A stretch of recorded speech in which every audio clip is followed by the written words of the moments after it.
Implementado há 2 meses, o Cadastro Ambiental Rural faz parte do novo Código Florestal sancionado em 2012.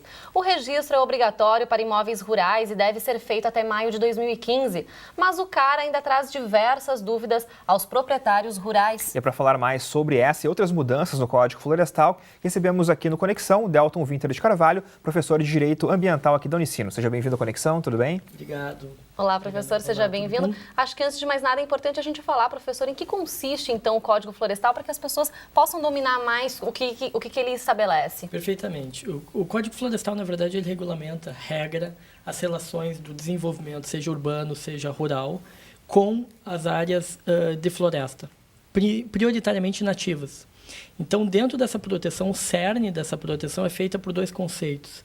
A área de preservação permanente, que são áreas com características ambientais para combater erosão e para proteger recursos hídricos, assim como a reserva legal. A reserva legal, ela ocorre apenas e tão somente em imóveis rurais e ela é um percentual da propriedade rural que deve ser resguardada com mata nativa e para que sirva como um banco de dados genético daquela propriedade, para que não haja um comprometimento de biomas do nosso país. Bom, e quais são as maiores mudanças, então, que esse texto do novo Código Florestal vai trazer para as propriedades rurais, professor?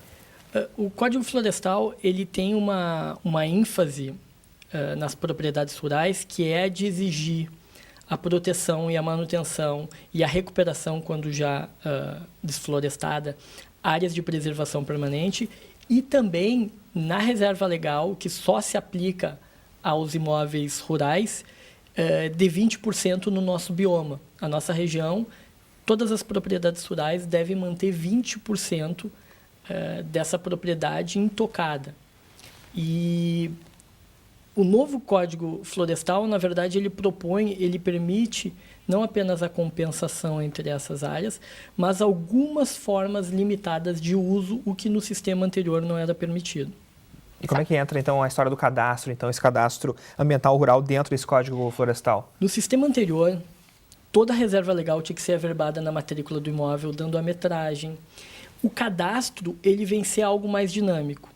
O proprietário rural, ele deve se cadastrar, por óbvio, nesse sistema, dando as metragens georreferenciadas desse percentual de 20% e também das áreas de preservação permanente, demonstrando no imóvel para fiscalização, para fins de recuperação, qual exatamente é a área da propriedade rural que vai ser resguardada para fins ambientais. E, professor, será que esse proprietário rural ele está realmente bem informado em relação a esse novo Código Florestal? Não, essa é uma dificuldade porque, veja bem, para adentrar no cadastro, eu tenho que fornecer informações técnicas bem sofisticadas, que é, por georreferenciamento, a indicação da localização exata dessas áreas, e a partir daquele momento, aquela área, se ainda não estiver devidamente vegetada, ela deve ser objeto de recuperação.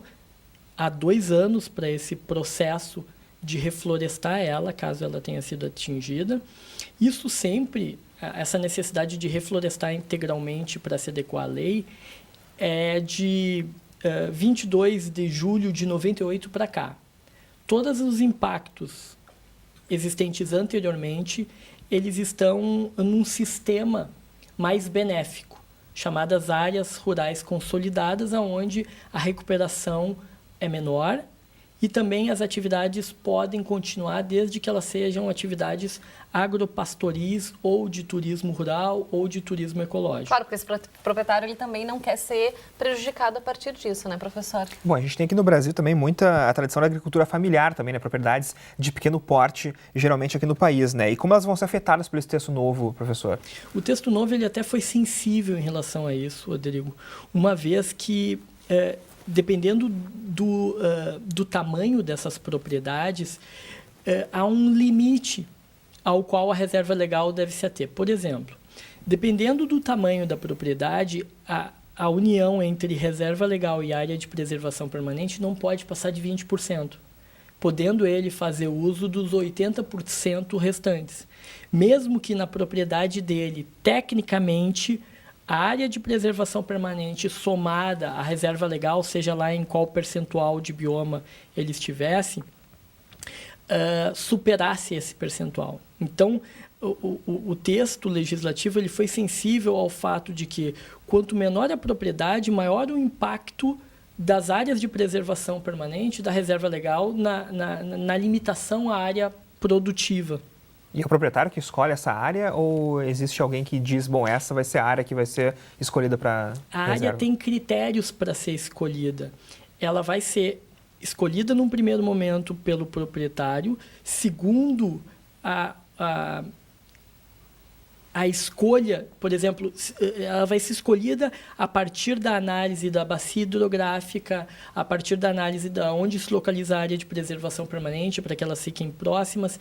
E, finalmente, o órgão ambiental chancela, homologa esse pedido ou propõe mudanças escolhendo outras áreas. Bom, e para que a lei seja realmente efetiva, é preciso que tenha fiscalização aí, né, professor? Como é que o governo está preparado para que isso realmente aconteça? A fiscalização e toda a operacionalidade específica do Código Florestal no Rio Grande do Sul é do DEFAP, Departamento de Florestas.